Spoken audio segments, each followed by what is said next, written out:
ಇನ್ನು ಯಾದಗಿರಿಯಲ್ಲಿ RSS versus ಡಿಎಸ್ಎಸ್ನ ಪಥಸಂಚಲನದ fight ತೀವ್ರವಾಗ್ತಾ ಇದೆ.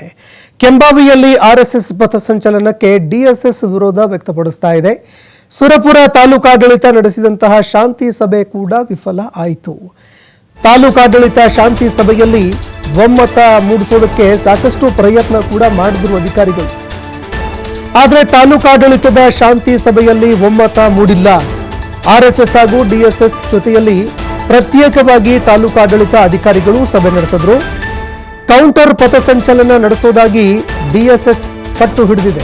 ಒಂದು ವೇಳೆ ಆರ್ಎಸ್ಎಸ್ ಏನಾದರೂ ಪಥಸಂಚಲನ ಮಾಡಿದ್ದೇ ಆದರೆ ಕೌಂಟರ್ ಆಗಿ ನಾವು ಕೂಡ ಪಥಸಂಚಲನ ಮಾಡ್ತೀವಿ ಅಂತ ಡಿಎಸ್ಎಸ್ ಪಟ್ಟು ಹಿಡಿದಿದೆ.